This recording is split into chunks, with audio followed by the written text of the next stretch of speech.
दोस्तों, अगर हम दुनिया में सबसे जालिम और खतरनाक फौज की बात करें तो वो यकीनन ब्लैक वाटर होगी, जो असल में अमेरिका की प्राइवेट एजेंसी है और अमेरिका से मुख्तलिफ मकासद के लिए इस्तेमाल करता रहता है। यही वो आर्मी थी जिसे इराक और अफगानिस्तान में भेजा गया और इसने लाखों बेगुनाह मुसलमानों का खून बहाया।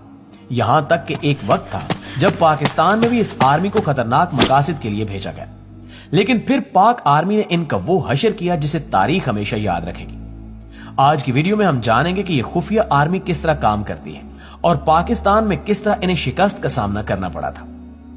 दोस्तों, सबसे पहले किसी भी मुल्क में अपना हदफ मुतय्यन करने के बाद ब्लैक वाटर उस मुल्क में अपने दुश्मन के दुश्मन से राब्ता करती है और उनको हर तरह की इमदाद देकर अपने दुश्मन के खिलाफ उनको मुनज़्ज़म करती है। इसके बाद दुश्मन के तमाम तबकात के बारे में तफसीली मालूमात हासिल की जाती हैं, जैसा कि इनकी आबादियां कहां कहां हैं, तिजारती मराकज कहां कहां वाक़ हैं, हुकूमती इदारों में इनके दुश्मन किन किन जगहों पर हैं, यहां तक कि घरों की मालूमात कि किस घर में कितने अफराद रहते हैं, हिफाजत के क्या इंतजामात हैं और असलहा है या नहीं।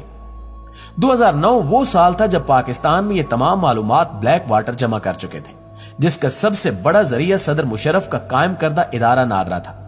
इसके अलावा बैंकों से अकाउंट की तफसीलात भी हासिल की जा चुकी थी। मिसाल के तौर पर लाहौर के एक बड़े बैंक में दिन दिहाड़े ब्लैक वाटर आए और मैं मैनेजर के तमाम अमले को एक तरफ खड़े हो जाने का हुक्म दिया।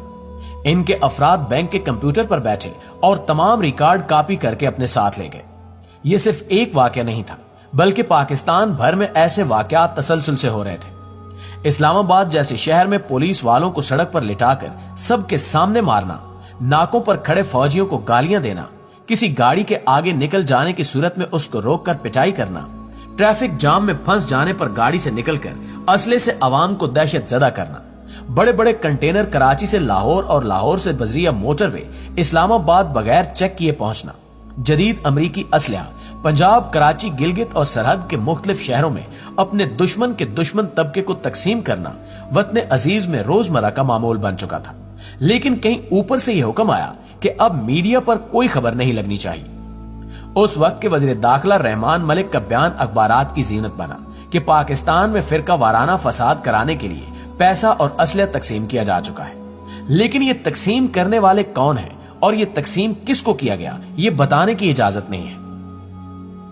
दोस्तों, कहा जाता है कि ब्लैक वाटर नामी कंपनी की सरपरस्ती दज्जाली कुफ्तें कर रही हैं और इस कंपनी के शूटर दुनिया के टॉप शूटर्स जाने जाते हैं।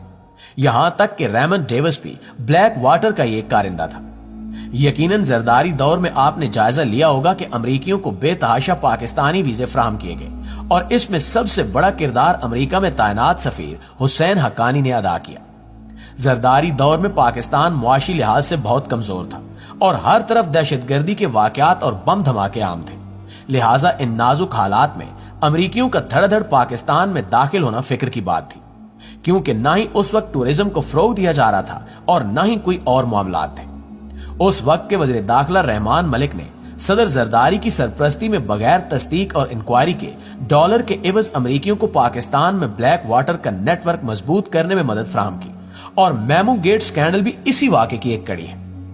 ब्लैक वाटर ने जो ही पाकिस्तान में कदम जमाए तो पाकिस्तान में दहशतगर्दी में मजीद इजाफा हुआ और ब्लैक वाटर पाकिस्तान में अमरीकी एजेंसी CIA की मदद से ऑपरेट होने लगी और देखते ही देखते पाकिस्तान में फिरका वारियत, दहशतगर्दी, करप्शन और कराची में अलहदगी पसंद तंजीमें और MQM ने एंटी पाकिस्तान सरगर्मियां तेज कर दी, जबकि पाकिस्तान मुखालिफ तकारीर और इल्ताफ हुसैन की पाकिस्तान मुखालिफ सरगर्मियां ब्लैक वाटर की कामयाबी का मुंह बोलता सबूत था।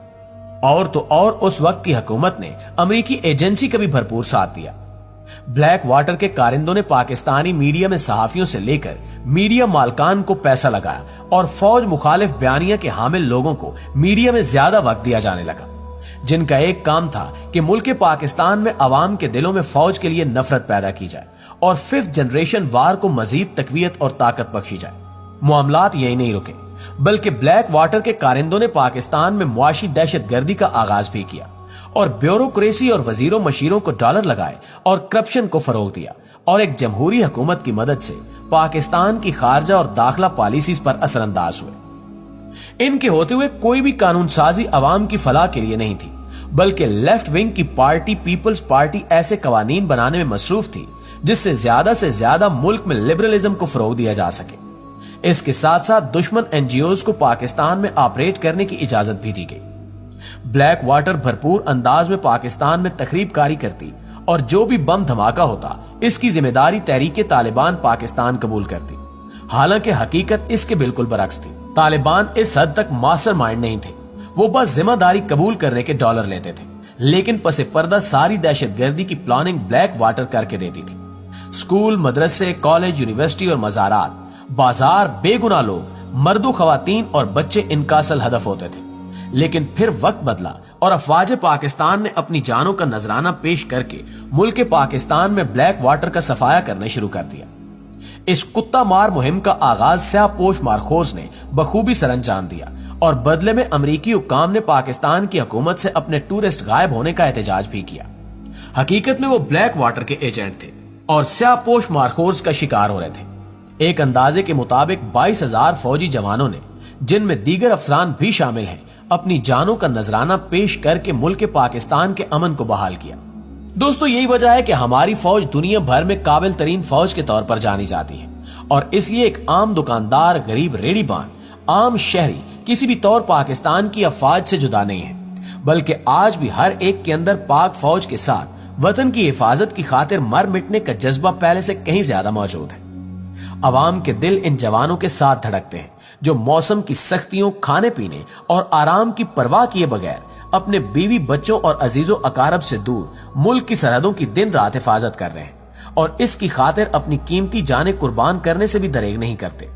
लिहाजा हमें अपनी फौज पर हमेशा फख्र और नाज होना चाहिए। शायद आप जानते हो कि दुनिया भर में बहुत से ममालिक ऐसे हैं जो अपनी अफवाज पर सालाना खरबों डॉलर्स खर्च करते हैं ताकि इनकी अफवाज की अस्करी ताकत मजीद मजबूत हो और इनकी अफवाज का मयार और सलाहियत बढ़ सके।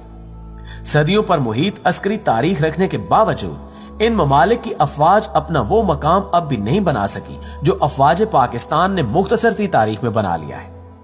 तरक्की पजीर मुल्क पाकिस्तान ने वसाइल की कमी के बावजूद ऐसे कारनामे अंजाम दिए हैं कि दुनिया हैरत में मुब्तला है।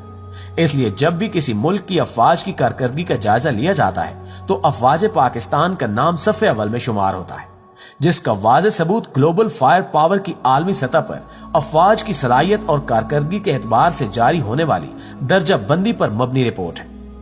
सन 2021 की जारी करदा रैंकिंग के मुताबिक पाक फौज का शुमार दुनिया की ताकतवर टॉप 10 अफवाज में किया जाता है। मुल्क के अंदर कुदरती आफात, मुसीबतों, नाजुक हालात या दहशतगर्दी का सामना हो या मुल्क की सरहदों पर दुश्मन की जारियत का मुंह तोड़ जवाब देना हो, पाक फौज हमेशा अपने फराइज में सरखरू रही है। अमेरिका में 9/11 हमलों के बाद पाकिस्तान को जिस तरह दहशतगर्दी का सामना था, इसका मुकाबला अफवाज पाकिस्तान ने बड़ी दानिशमंदी और जुर्रतमंदाना अंदाज में किया। दहशतगर्दों के खात्मे के लिए कामयाब ऑपरेशन शुरू किए गए, जिनमें सरे फहरिस्त ऑपरेशन ज़र्ब अज़ब और ऑपरेशन रद्दुल फसाद है। ऑपरेशन ज़र्ब अज़ब सन 2014 में साबिक आर्मी चीफ जनरल राहील शरीफ ने शुरू किया था, जबकि ऑपरेशन रद्दुल फसाद साबिक army chief general Qamar Javed Bajwa ने सन 2017 में शुरू किया था। ऑपरेशन रद्दुल फसाद अपनी नोयत का पहला मुल्क गिर ऑपरेशन था, जिसमें पाकिस्तान की तीनों मुसल्लह अफवाज बाज़ाब्ता तौर पर हिस्सा ले रही थी, जबकि इससे पहले पाक फौज के ऑपरेशंस में तीनों मुसल्लह अफवाज गैर एलानिया तौर पर हिस्सा लेती रही हैं। ऑपरेशन रद्दुल फसाद में तीनों मुसल्लह अफवाज के साथ साथ रेंजर्स, पुलिस और दीगर सिक्योरिटी इदारों और पाकिस्तानी शहरियों ने भी भरपूर हिस्सा लिया था।